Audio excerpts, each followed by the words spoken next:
All right, we're going to go ahead and get started. Thanks again for everyone's attendance. We're excited to be talking to you today. Our webinar today is Current OCR and HIPAA Trends, What You Don't Know Can Hurt You. Our presenter will be Barney, who is the Senior HIPAA Security Analyst here at Security Metrics. He also has credentials such as HCISPP, QSA, CISSP, and so we're excited to be hearing from Brand today. He's been at Security Metrics for 10 years and has a lot of experience helping organizations of all sizes, technical knowledge, and needs in general. So we'll get a lot of great real-world examples today from Brand. Before we get started, a little bit about Security Metrics. We've been helping organizations comply with mandates, avoid security breaches, and recover from data theft since 2000. So once again, a lot of experience that hopefully all of you attendees can learn from today. We're going to do a couple housekeeping items here. The most common question we get is, will we send out a recording and the slide deck for the presentation? So the answer is yes. You should receive both a recording of the presentation as well as the slide deck within the next few days, and we will just be sending that to the email that you use to register for the webinar. So watch your inbox for that. Throughout the webinar, if you have any questions, please chat them in using the GoToWebinar control panel, and we'll address as many as we can at the end of the presentation. If we don't have time to get to some of the questions, we'll reach out to you on an individual basis, make sure that you guys are taken care of. So during today's presentation, Brand's going to cover current HIPAA compliance and breach trends, lessons from recent HIPAA settlements, and time-saving tips to overcome HIPAA challenges. And before we get started and I turn it over to Brand, we actually want to do a couple quick polls. They'll just pop up on your screen there so that we have a better feel for who we're presenting to, and hopefully we can make this as an effective presentation as possible. So what type of healthcare organization do you work for? So if you can select whether you're working for a covered entity, a business associate, and if you're not sure, that's fine. This will just help Brand as he presents.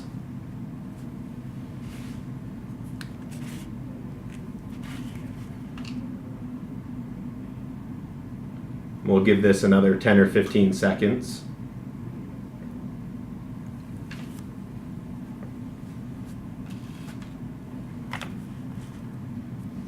Awesome, it looks like the numbers are staying stagnant. So thank you all for your participation. That's going to be really helpful as Brand presents. We're going to do one more poll that is kind of based around today's topic, and it's, do you keep up with OCR and HIPAA trends as well as just regulatory updates in general for, HIPAA compliance? So once again, we'll give this another 15 or 20 seconds. This will, again, just help Brand know the audience, and we're looking to make, your hour with us as effective as possible.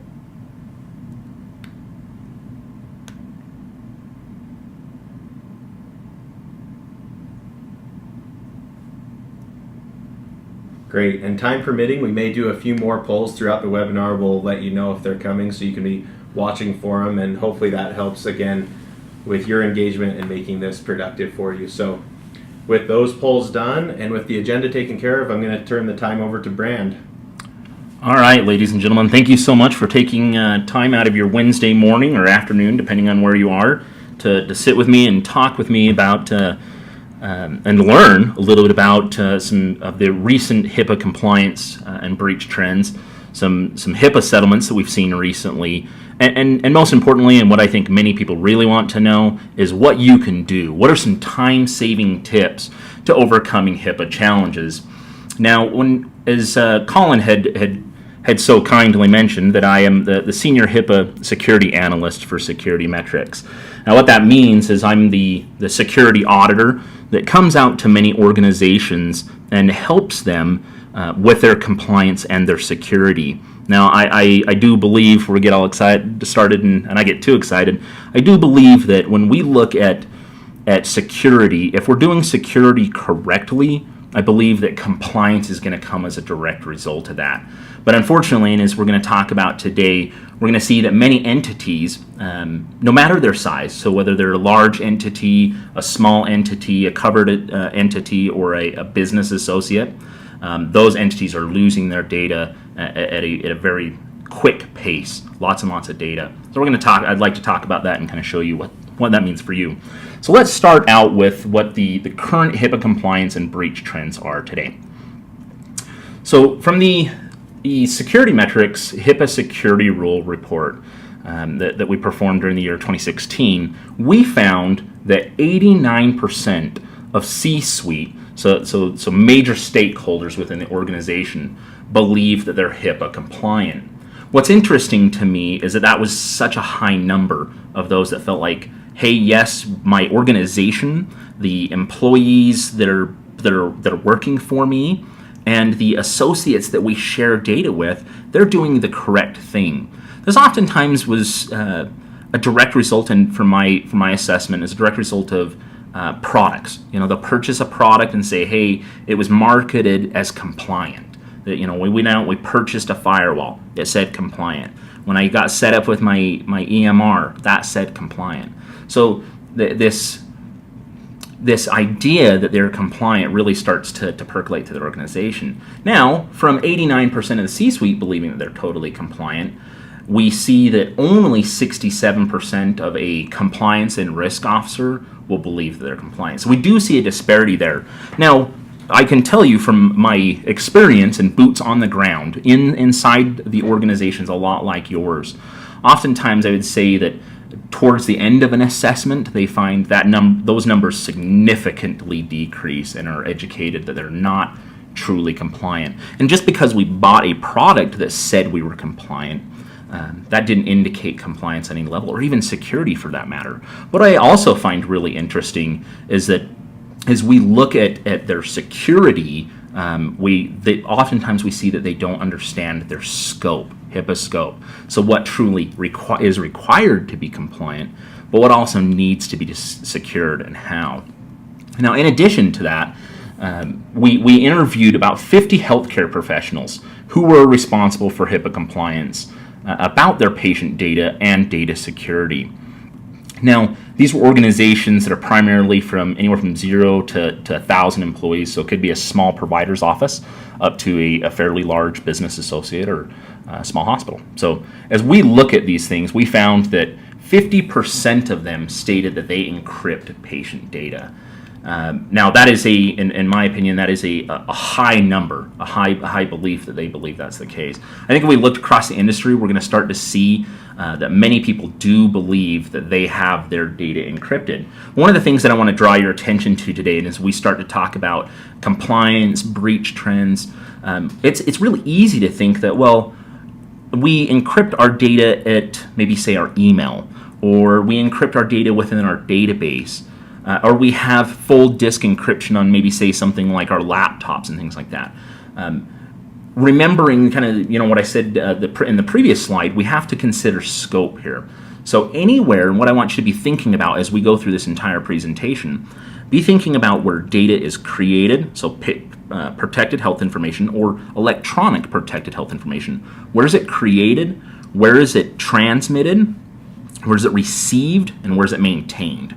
So those four things. And we got to be considering each of so if we look at encryption, for example, are we encrypting data everywhere that it's going to be transmitted? So that could be, over a web protocol. That could be through email.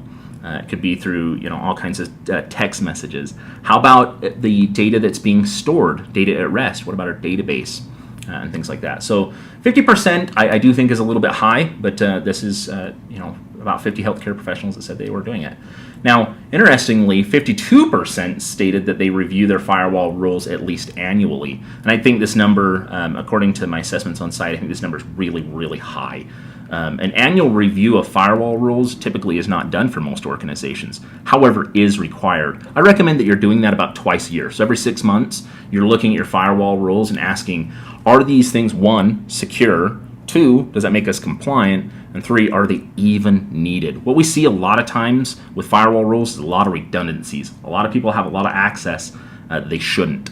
So, and remembering, here's another interesting thing that comes up with firewall stuff is a lot of people are partnering with another vendor who maintains or configures their firewall devices. one of the things that I caution people of is that vendor may be doing a fantastic job, but the question is, do you know what rules are set up? Do you know what needs to be there? Are they truly following these rules? We're going to kind of talk about that in a couple slides, mentioning business associate agreements and so forth. So I get excited about that.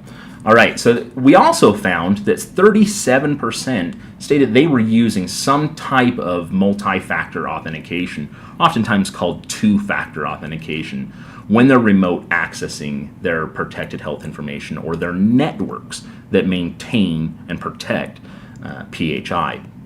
Now, multi-factor authentication, when we typically look at this, it'll be three things. It'll be something that you know, something that you have, and something that you are. So first factor might be your username and your password. A second factor could be something like biological, so maybe a retina scan or a thumbprint. Maybe not as common for most organizations, and certainly not the cheapest option for most people to do, but is an option. And then it could be something that you have as well. And so we might see this very common with things like the Google Authenticator. That's an option. So it's typically like a token that's sent when you're trying to authenticate to something. So 37% found or stated that they were compliant with using that. Now, when we look at a lot of the breaches that are taking place today, not just in the healthcare industry, but in all industries, what we're finding is that attackers are coming in through insecure login credentials. They're coming in through remote access, and we'll talk about that in a few slides. But one of the things I want to encourage you today to do is start to investigate and ask yourself, are you the 37%, or are you going to fall short of that? And I'd say that most people do. And then lastly is unique login credentials. A whopping 66% stated that they had unique login credentials. And one of the things that I want to caution here is oftentimes, in fact, when I've come out to most entities, whether they're a business associate or a covered entity of any size, most of the time it is usually a 0% compliance for the first assessment. Oftentimes we have overlooked credentials or shared credentials. We might see something like a non-unique login, something like admin or guest or nurse 1 for a nursing station. We also find that there's a serious problem within the healthcare industry of physicians, providers sharing their credentials with their staff members, which I can tell you from experience makes the forensics investigation an absolute nightmare. So you don't want to be doing that, not just because it's a compliance cost to you, but the actual cost later will be oftentimes more than most people want to bear. One of the things that I want to talk about is some of the top organizational vulnerabilities that we are finding within the healthcare industry. Now, this is interesting, and I get asked the question a lot. Well, Brand, I'm a business associate that helps with billing and invoicing, or maybe we have some type of secure messaging solution. Or they'll say, hey, Brand, we're just a small doctor's office. I've got less than 10 employees in my office. Are the organizational vulnerabilities, or the top things, the top threats here, are they the same for me as they're going to be for everybody else? And I tell you, oftentimes the answer to that is yes. It could be for the really, really large organizations down to the small organizations. Resources, the more resources an entity has, oftentimes the more that they can put into and begin to remediate these things. But we oftentimes don't see that. And that happens for a variety of different reasons, which I'll talk about coming up. But first is the insecure remote access. And we kind of talked about this already. And this is going to continue to be an issue. You don't oftentimes see this one reported nearly as often to HHS OCR. And I'll tell you the reason that happens, it happens for many vulnerabilities, is because most people don't know that they're being exploited because they don't have the proper configurations or security protocols when it comes to remote access. They just have no method to know. But I think the number one thing we can take from this list would be our employees. This one I don't see going away anytime soon. In fact, I probably don't ever see this going away. Our employees are some of our greatest risks to us. The employees, it may be the way that they've been trained or have not been trained, maybe the way they handle data, mobile devices, the way they connect, the things they do that they're not supposed to do, and sometimes just human error. So we're going to talk about that a lot. We do see this one getting reported to HHS OCR quite frequently. And in my experience, boots on the ground in organizations, I get very passionate, excited to help people understand the types of risks that our employees present to us. we've seen a lot of the BYOD, which is the bring your own device. Now, oftentimes we're looking at people that are bringing in like their private owned devices, things like laptops, cell phones, and attaching them to our company networks. This is presenting a lot of risks to our organizations. But it's also the thing I want to draw your attention to, and I want you to be thinking about, is the devices that are being taken, maybe say home. So the physician, he's taking his laptop home because he's always working. He or she is always working. The nurse who constantly has notes to be filling out, or the developer in your organization who needs to be doing constantly working on code or enhancement requests. We need to be thinking about where those devices are going when they leave organizations, and the types of maybe possibly even less secure networks that they're being attached to. So all types of security weaknesses are being presented because we have to address this BYOD issue. Third parties are going to continue to be an issue, and many of the breaches that I've seen this year, and some of that I want to talk about coming up, third parties have been one of the biggest reasons we see that. And so if you're the third party, if you're the business associate that potentially brings risks to a covered entity, we're going to talk about what you can do, what you need to be considering. But if you're also using a business associate, they do a lot of great work for us, and we certainly cannot continue to enhance the lives of the patient if we don't use these third parties. So we need to consider what we do to secure it. And interconnectedness is going to be an issue. Everything has to connect today, and especially as we look at quick patient care, this will be an issue. So let's talk about an increased ransomware attack. Now, this is all the rage today, and it's certainly something that gets hit in the healthcare industries, the media. So we recently heard, it was a little over a month ago, about WannaCry, which is also known as WannaCry. This was used in an extremely large cyber attack that affected just over 150 countries. Now, what we see here, victims of this WannaCry were told that they could free up their machines, get their data get their patient data back, if they paid roughly the equivalent of the US $300 in what's called Bitcoin. So in a way to make your payment anonymous and virtually universal with Bitcoin. Some interesting reads if you haven't read about those. Now, the ransomware, what I find interesting about this ransomware, and many ransomwares, is they'll typically put a timer on them. Now, this particular one was saying that it was going to delete the files that people had within 7 days if no payment had been received. Now, as I'm going to kind of talk about, there's a lot of ways to protect against this. I think this attack, especially this very large, very publicized attack, I think it was completely and utterly avoidable. But unfortunately, many organizations didn't have secure processes in place to be able to think about it. They had never done that. So things like backing up, properly patching and updating systems, which can be a real challenge as we look at some of the vendors that we have to use. They might say something like, well, you have to use Windows XP to be able to use our product. And so you've gotten really used to doing that, but not maybe realizing the security threat that Windows XP is presenting to you because it's not being updated, it's not being patched. And we got to look at our employee training and make sure that everybody is on the same page. Now let's switch gears for a moment and let's talk about some of the recent lessons from our most maybe scandalous HIPAA settlements that we've seen. Now, I could probably spend all day talking about this, as I'm very passionate about it. But one of the things that I want to draw your attention to when we start to look at this is the dollar amount that these entities have been penalized. So we see things, oftentimes they'll typically come in right around $2 million, most entities. And that is a variety of different entities in size, whether they be the business associate or they be the covered entity. So we'll see things like, to give you some examples, we'll see things like University of Mississippi Medical Center, was penalized $2.7 million. We see things like Advocate Healthcare Network at $5.5. Now that's from a theft of a desktop computer, a loss of laptop. So things that realistically are pretty simple to avoid, but the settlement, I would tell you, the payment is incredibly hard to avoid here. So let's talk about our first example. And this is all public information. You can find all of this information on hhs.gov. And I highly encourage that you're reading that. As we kind of mentioned earlier, and you keep up with OCR, you keep up with these updates and HIPAA trends. A great place to start is at hhs.gov. You can go and read the electronic code of federal regulation too if you're really excited about it.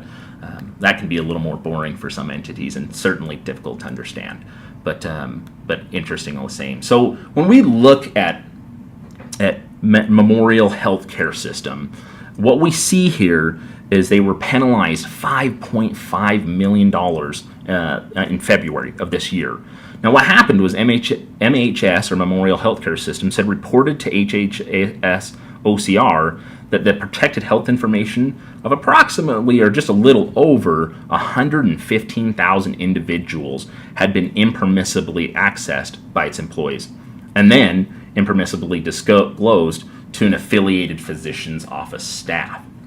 Now, the login credentials of former employees of that office had been used to access the EPHI that was maintained by Memorial Healthcare Systems on a daily basis. So we see that this other physician's office staff was accessing Memorial Healthcare Systems patient data, and they were doing that daily. Now, as we look at this, what happens is they were doing that daily completely without detection. MHS had no idea this was going on. This took place from the dates of April 2011 to April 2012, and that affected roughly 80,000 individuals. What we need to consider here is oftentimes we think of, and I talk about this frequently, so if you've ever heard me speak, you'll know that we look at breaches, we look at hacks and those items, and we think government sponsored. We think of groups like Anonymous. We think of the shady attacker behind a computer in Russia or China.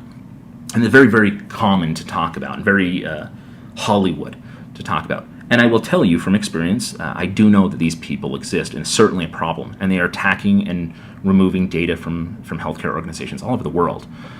But oftentimes, when we look at the top risks, what you didn't see there was hackers, or Russian hackers, or China hackers. It's an issue. It is certainly a top organizational risk. But when we look at things like employees, that becomes one of our greatest risks to us, because we're going to start with disclosing information that we shouldn't have been disclosing, and we're going to start to see massive penalties for it. This could have been avoided in its entirety. Now, what I found interesting was that $5.5 million for roughly 115,000 individuals. Now, if we look at somebody like CardioNet, this is really recent. This is just 2 months ago, actually. They were required to pay $2.5 million in a settlement. Let me tell you how this is a little different. The settlement first involved is the very first involving a wireless health system provider. So CardioNet provides remote mobile monitoring and rapid response to patients at risk for cardiac arrhythmias. Now, we see that in 2017, we're assessed a $2.5 million penalty for these guys. We know that happens.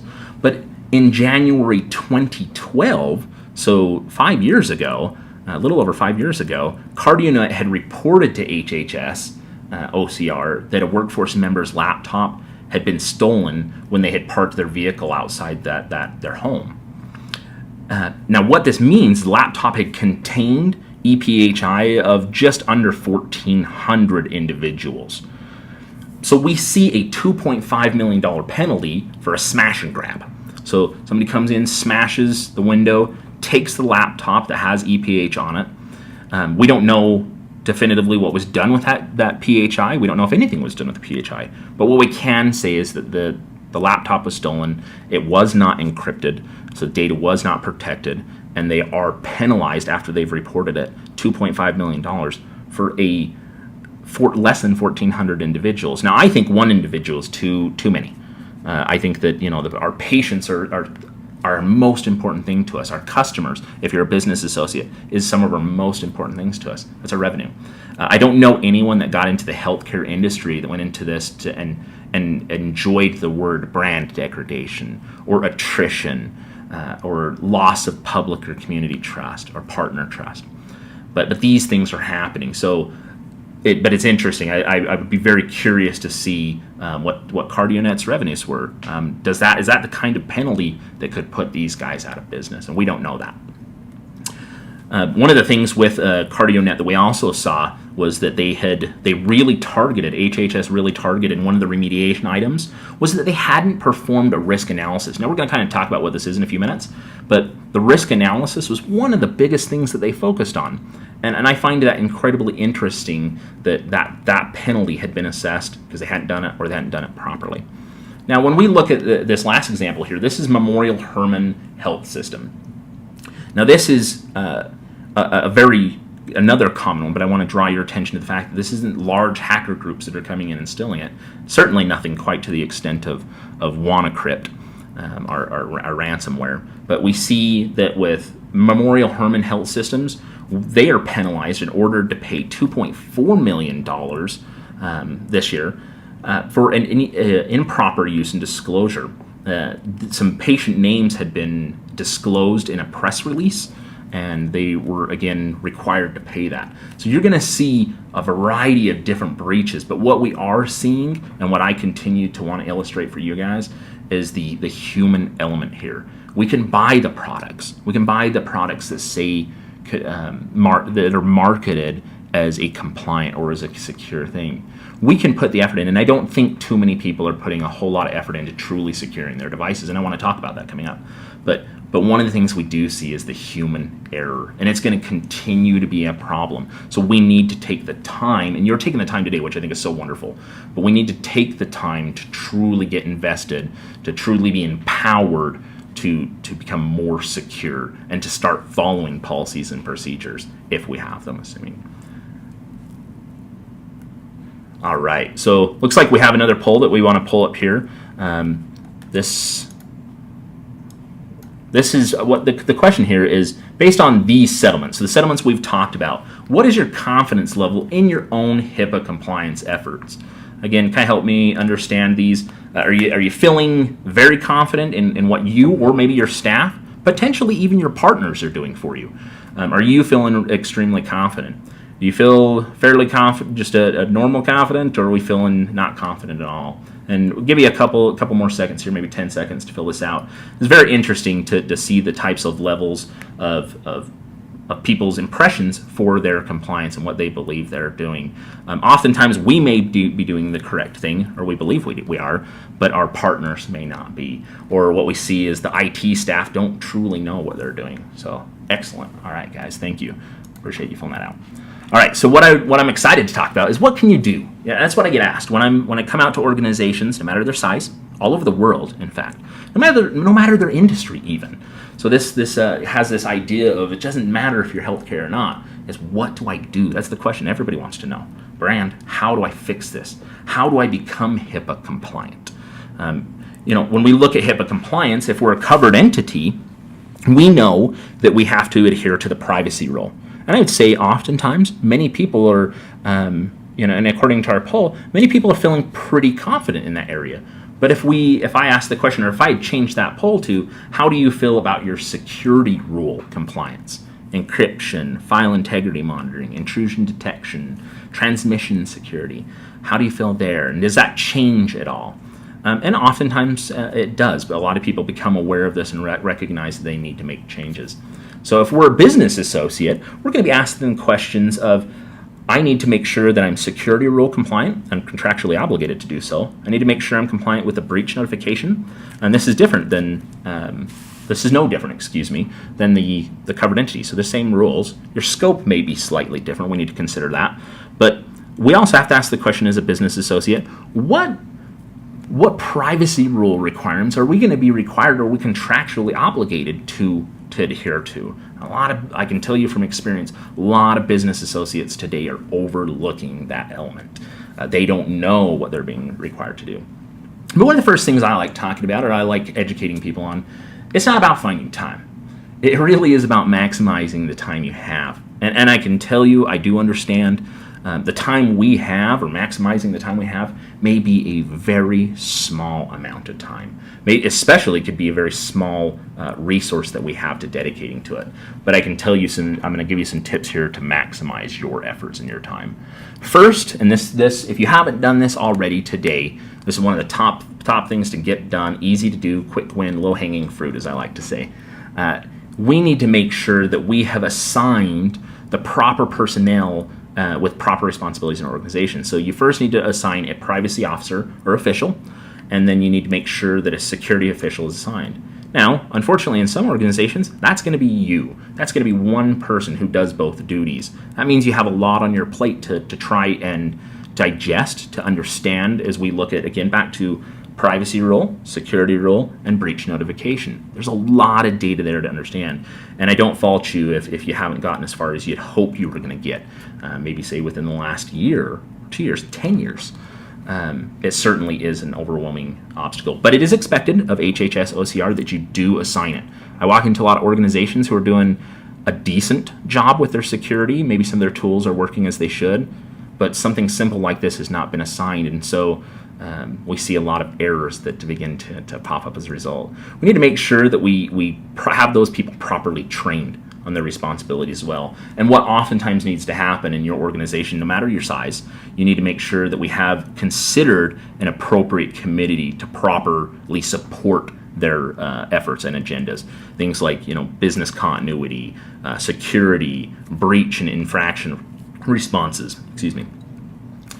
And then one I get excited about, and this is, you can do this today. If you haven't done this already, we talked about this just briefly at the beginning of the presentation. Please do this. This is where the fun gets. This is where you will start to understand and maybe even start to increase your confidence in your compliance, or you'll start to see, for those of you that were able to answer, you'll start to see your confidence potentially decrease. And I don't know that that's a whole lot of fun, but I can tell you you'll start to be able to be more confident in that answer. Where I believe you should start is after you've had people properly assigned and we know who's responsible for this, let's start asking the question, where and how is patient data created, received, transmitted, and maintained? Now, for some of you here, some of the business associates, you may not be creating patient data. You're a business associate. You're not a CE. You're not a healthcare provider in any manner. You're not an insurance plan, a clearinghouse. You don't create patient data. And that's okay. But the question of, well, how do you receive data and from whom? Where is that data transmitted? Is it sent to a processor potentially? Is it being done for billing? Do we have to share data for marketing purposes or for any other need? And where do we store data? So for both of you entities, I want you to be asking this question. What you can do, and it's a really fun exercise. It's one of the very first things I do. So if you were to call me today, say, Brand, I want you to come out to my organization and help me understand my confidence in this. Am I really compliant? Am I actually secure? Am I going to lose my patient data? Are we currently losing patient data? One of the first things I do is I sit down and I ask these questions. Where and how is the patient data created and received? What a lot of people do, and this assumption happens all the time in organizations. People will say, well, Brand, it's all the data is in my EHR. That's the only place it goes. It's in the EMR. I don't have patient data outside of there. So I'll say, okay, well, tell me how do you create patient data? Like, walk me through the flow. I'll say, well, Brand, a patient comes into the front desk, or they make an appointment online, or maybe through a web portal, depending on your experience, on your organization. They'll say, okay, well, where do you put that information? They'll say, oh, well, it's in our scheduler, in our EMR. I'll say, excellent, wonderful. So they go back and see a doctor, yes. So they go back and see the physician, and they go through a whole check-in process, blood pressure, the works, right? And it could be for all different types of people here, but for this example, oftentimes that data can be written down. It's written down on a piece of paper. We got a patient note. Patient called in, wants to know, hey, is this medication still correct? I need to write this down. So I put these notes, because I get busy, I put those in an Excel spreadsheet. I put that patient data in Word documents. We have letters to our patients, denials, access denials, things like that, in letter format, and those are saved in whatever folder and documents folder in your PC. Well, again, all of that data, the 18 unique identifiers of PHI, that's all, if you have any of it, you're in scope for compliance. and you need to be considering where it's going to be protected. What you do with that is you're going to want to take that and understand it, whether you're a CE or your BA, you want to understand the systems that are in scope. So that'll certainly be, every time will be your firewall, that's going to be your database server, it's going to be syslog if you have, WSUS, lots of technical terms I know and I apologize, but it's going to be oftentimes more than just the server that is housing your EMR. It's systems that connect to, or they're systems that can impact the security of PHI or the systems that they reside on. So we need to perform a risk assessment, or what's called a risk analysis in HIPAA. Now, we know that a lot of people have been penalized because they just haven't done this. We recommend that you do this at least annually, at a minimum. I believe, however, that a good way to make business decisions in our organization, the way we do that is through risk analysis. It's understanding what our risk appetite is, and then understanding what type of threat what it means to us in our organization.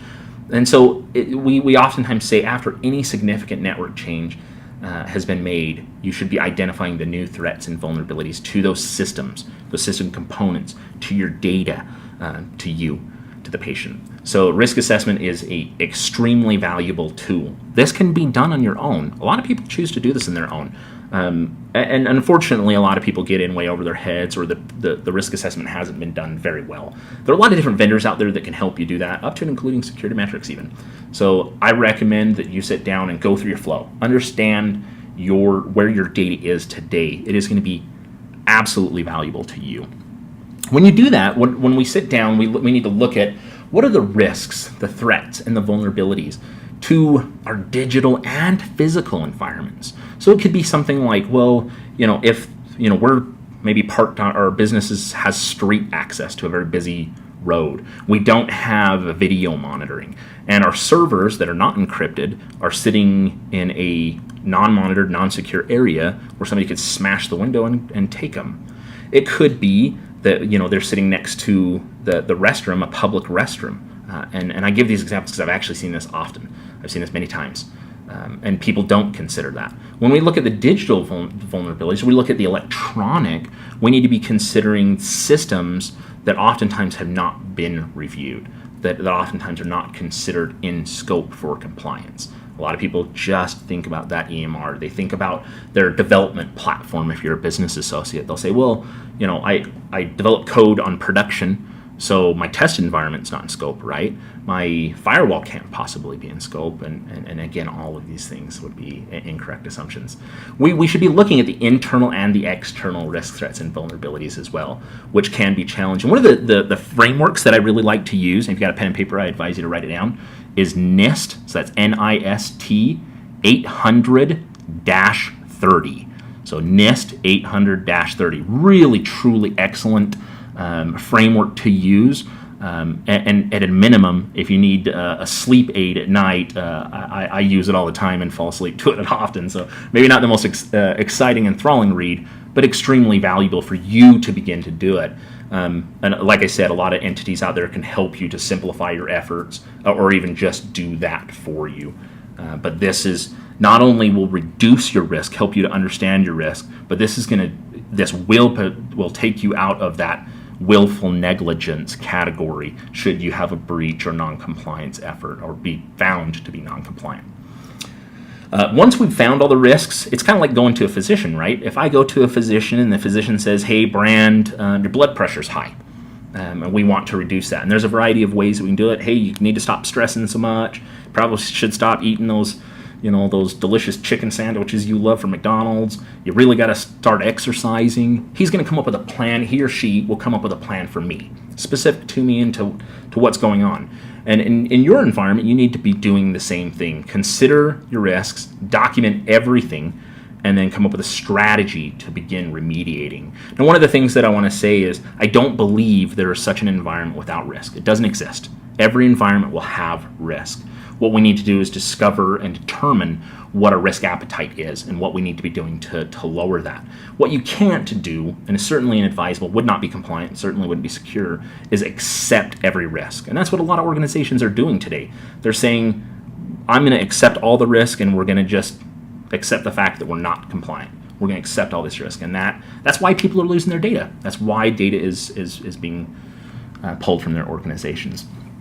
Another really great time-saving tip is to train your staff regularly. We know that the human element can't go away, but we can begin to make sure that our staff members are properly trained and understand their role for the protection of PHI or ePHI and what they should do. So if you have a front office desk administrator, he or she would not be responsible for managing your firewall rules. They don't need to understand that. That has nothing to do with them. Certainly not something we want them to ever touch or have access to. But we need to make sure that they are trained on their direct responsibilities. What if we have developers within an organization? So if you're maybe, say, a business associate and you have a couple of developers, working on your APIs or your web applications, whatever your code may be.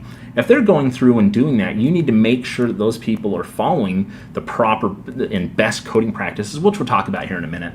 But we need to make sure that those things are done. I like to tell organizations, and this is absolutely true, holds up all over the world, security needs to come top down. Security cannot and does not work if it's coming up bottom up. So unfortunately, if you're one of those listeners and that's how you're feeling today, hey, I've got this bottom-up approach. I encourage you to share this webinar with your stakeholders and help to encourage them that when we have security come top-down and people are properly trained, we're going to start to see much more compliance, far better security. And as I said, nobody got into doing this to lose data, to hurt a patient. That's never been our goal, and I don't believe that people want to do that. So what can we be doing to protect them? We can be training them on things like policies and procedures, train them on their responsibilities for protection of PHI. Another great thing to train them on is phishing. Now, we hear about this a lot, and some people understand it, some people don't. At a high level, phishing is, you're probably familiar with this if you've opened your Gmail recently, or you've opened your email and you've seen that, hello, I am the Prince of Nigeria, and I have $1 million for you if you will only give me your bank account information. That's a phishing email. Or, hey, if you click on this link, you will win a free laptop, or the newest iPhone. We see those types of emails come through, and they're pretty easy to spot. That's a phishing email. What that's designed to do is just a lot like real-life phishing. You put some bait on a hook and throw it into the water.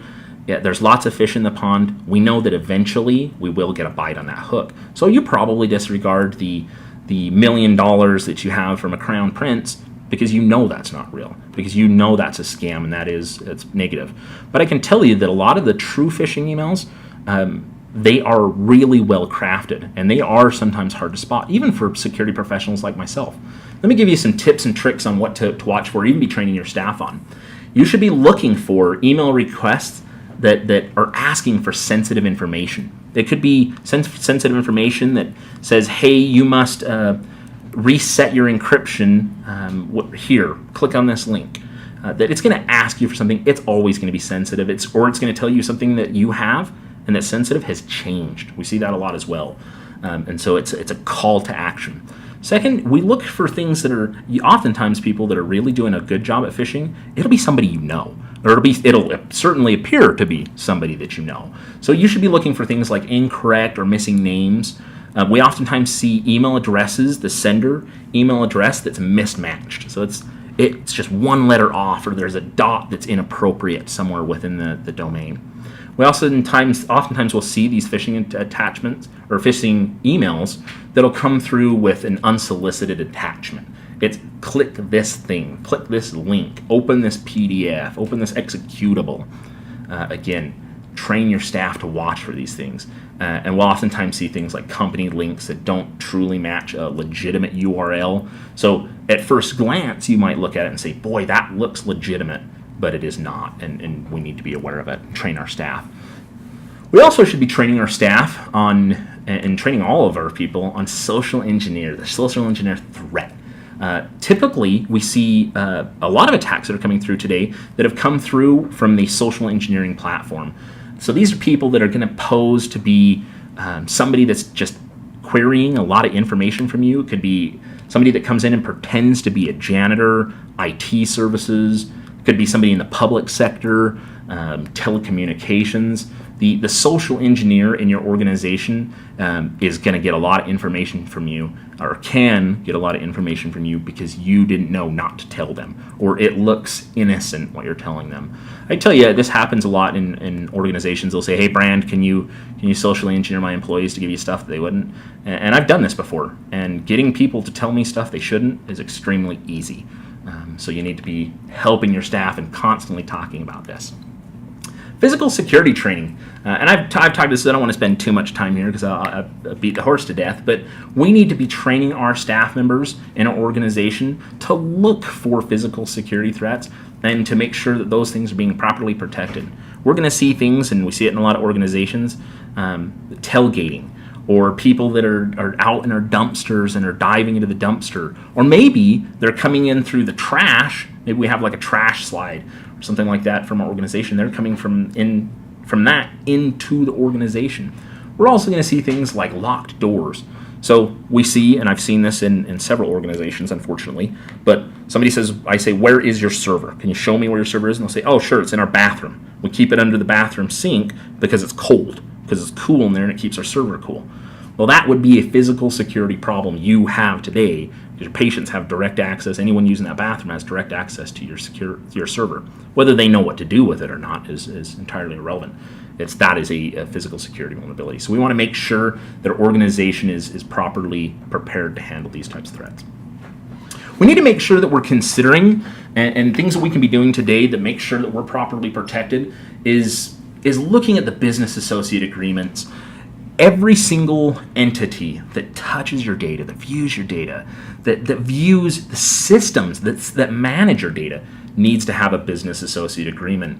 When you look out at the Target breach, it was actually where that started was, if you're familiar with the Target breach, but when Target was breached, it started from another vendor called Fazio. It's an HVAC vendor.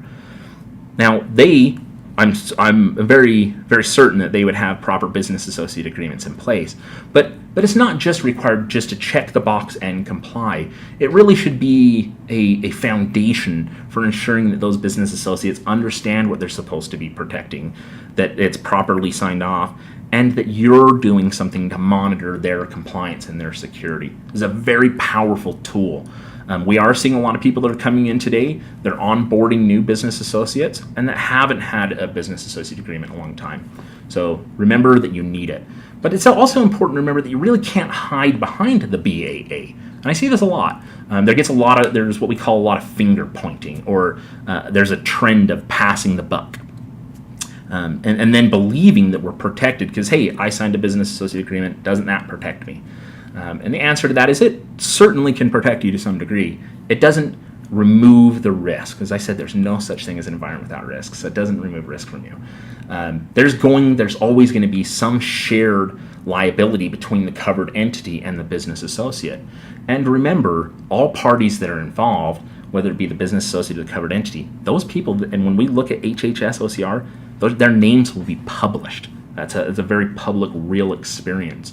And one of the things that I encourage everyone to remember is if you're in a smaller community, or if you're in the type of industry that there's very little option for people to go to, that type of a black eye from a breach or from a breach of contract and those things can really be damaging. So I encourage you to make sure you protect yourself and understand this.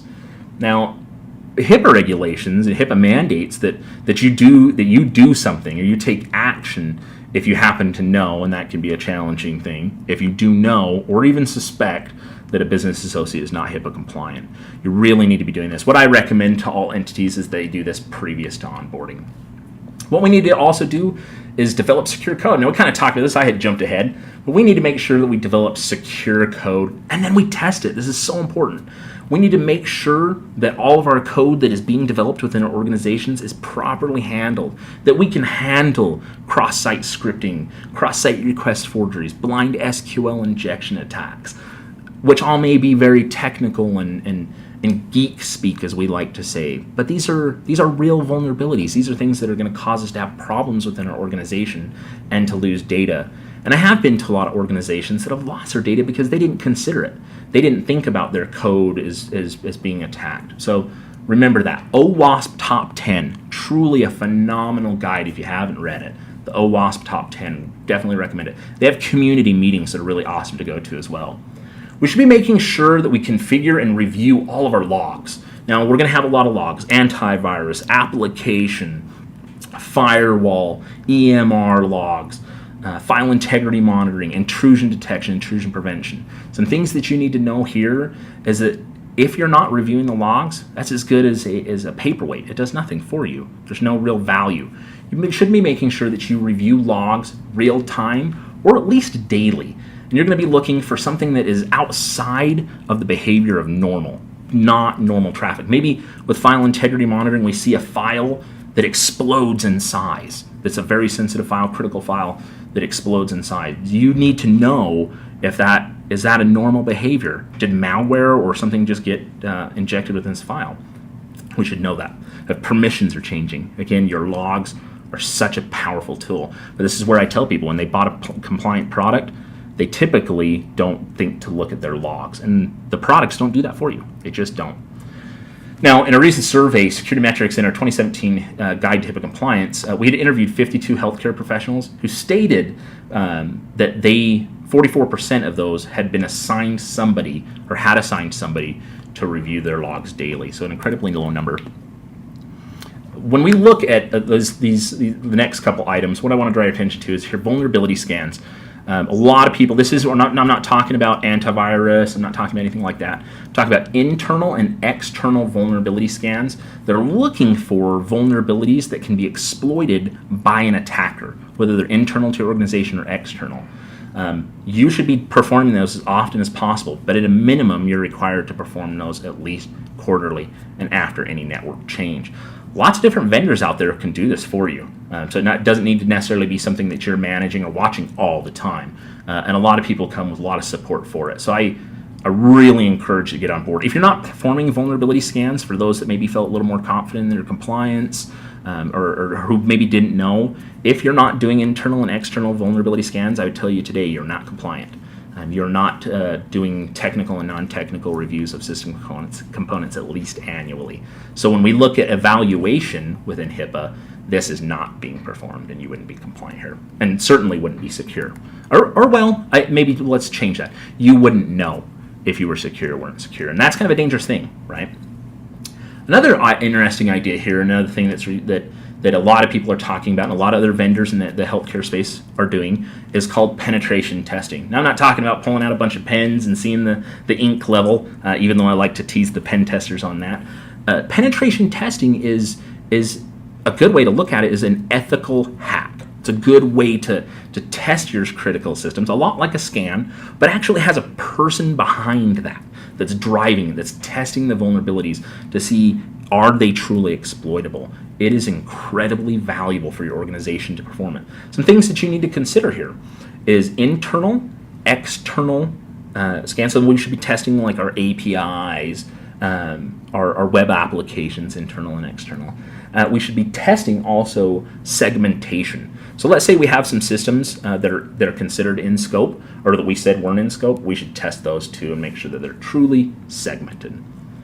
All right, guys, that's a whole lot to chew on. Let's talk about what the big takeaways are today, what the things you need to really come away from this, or I hope that you come away from this with an understanding. First, it's understanding that we are seeing an incredible increase in attacks against the healthcare industry. One of the things that's important to note here is that you can't possibly know all the attacks that are going on. We can't measure them because too many entities are under the impression that, hey, we're compliant, we're secure. They don't know they've had a breach, so they're not reporting it. So the number that we see, the amount of attacks we see is those that are public. And I suspect and have said for many years, this number is far greater than what we're seeing. OCR settlements and audits are continuing to increase. And again, that's hhs.gov. I highly encourage you to look at it. We should be making sure that you're performing a risk analysis and that you can do that. You can start that process today. NIST 830, if you forgot. So NIST 830, really wonderful. Or find a vendor that can come in, third party will come in and help you do that. Make sure that you're educating and training your employees. Get these guys pumped up, excited to protect your data because they are awesome. Your employees want to protect you and they want to protect your data. So you should be training them at least every month on their responsibilities and what they can do. make sure that everybody has an assigned agreement, a business associate agreement. You should definitely be able to go out today and look at all of your business associates in a list and ask, does this person have a business associate agreement? When was it signed? What does the business associate agreement say? Did we sign their business associate agreement, or did they sign ours? Was that canned template text that we just found on the internet, or has that properly been vetted, and are we covered? Are we protected? And I would tell you, from far too many assessments that I've been on, far too many business associates and covered entities, they are not doing a very good job here. There is room to improve. And lastly, document everything. When we look at the negligence that, or the penalties, the settlements that are put in place, negligence continues to come up as a category, willful negligence and others. So document everything that you're doing, and then make sure you really do it. Don't just say you're doing it, really perform those things. It will give you so much bang for your buck, I can assure you of that. If you need a vendor to help you do these things, that's understandable, and there are plenty that can do that. All right, guys, I really appreciate you making it to the webinar today. I just want to open it up. We have just a couple minutes left. I would love for you guys to ask any questions that are gnawing at your mind. Go ahead and chat those into the GoToWebinar chat, and we'll get those answered here briefly. All right, great. Thank you, Brand. That was great, and as you said, a lot to chew on. So as a reminder, because I'm sure most of you will need to review it with so much information, we will be sending out a recording of the webinar as well as the slide deck, and we'll send that in the next few days to the email address you used to register for the webinar. So hopefully that's helpful. You can share it internally, you can share it with your business associates, whoever you think would benefit from this information.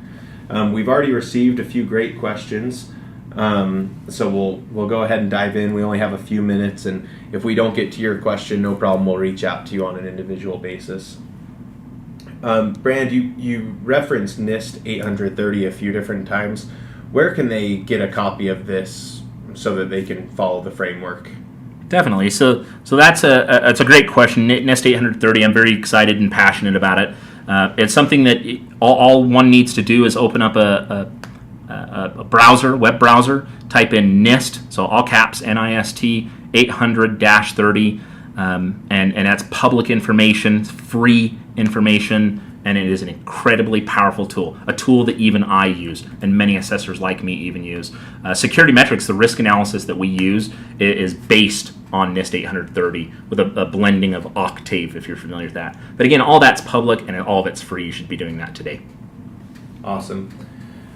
What's a good way, or what are some recommendations to, if someone hasn't chosen a security officer, a good way to identify or choose a security officer in an organization? I love that question. That is a phenomenal question. So one of the things that I advise people to do, because we wear a lot of different hats in our organization, one of the things I advise them to do is not always put that burden on your IT or your head of IT, because we have to be careful of the person who's implementing stuff for us, saying that yes, we are truly the compliant entity. There should be some separation of duty here. So what I recommend, if you're a small doctor's office, typically is unfortunately going to fall on you, the office administrator.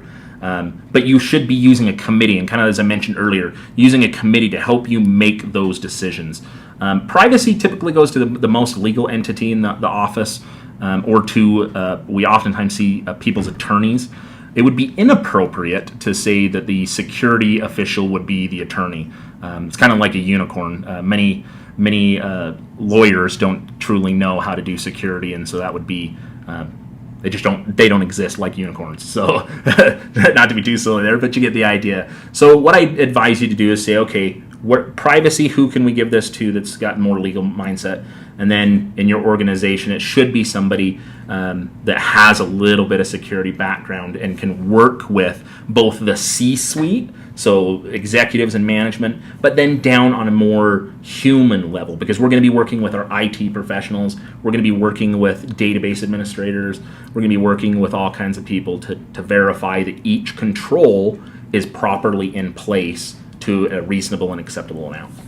Great.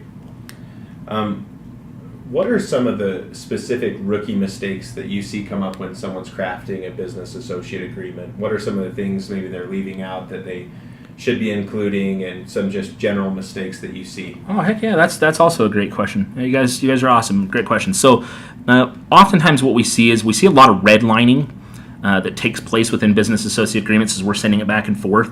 No matter who you are, whether the BA or the CE, we do get a lot of redlining. Somebody says, hey, that's not reasonable. Hey, I can't do that. What happens, though, and we see this as I come in and do the assessment, what happens is we see, and I don't think anyone's being sneaky, but we call it being sneaked in, something that came in without notice, whether the business associate agreed to something and said, hey, yeah, we're going to adhere to all these things within the privacy rule, but they have no method to do that or to understand it even. We also see that, that's an unrealistic expectation, if you will, and so that happens a lot. So a lot of people today are not adhering to what the contractual language says. My advice is to really review your business associate agreement and say, are we actually doing it? Now, not to knock the online agreements. There's fantastic agreements online, and most of them do cover the bare minimum, but we should be going above and beyond. For you covered entities out there, you really want to make sure that you include something that talks about the compliance and security, and possibly even says that they need to show it. We're seeing a lot of business associates that are being told, hey, you can't be given our data until you demonstrate your compliance. I'm getting that all the time. I see it all the time. People are calling me and saying, hey, I have to get compliant right now or be able to at least prove it because this covered entity can't share it with me until I've proven it. So that's kind of another rookie mistake. A lot of people don't include that, and trying to go back to your business associates later and tell them to do it is challenging. Great, and we're just a minute over, but we're going to do one last question, I think, because it leads, we kind of are led into it with the BAA talk. So someone asked and brings up, some BAs believe that HIPAA compliance is they only need to satisfy the privacy rule and are unaware of the security rule. So do you have any recommendations on how to get business associates' attention on the security rule and, getting them started? Absolutely. So one of the things that you can do and should be done is prior to engagement. It's called proper due diligence. It's helping them to understand that HIPAA does apply to them. HIPAA does certainly apply, and we see this in things like the omnibus ruling. So you can go out and give them the omnibus ruling. HHS.gov has a lot of really powerful language that should be shared with them.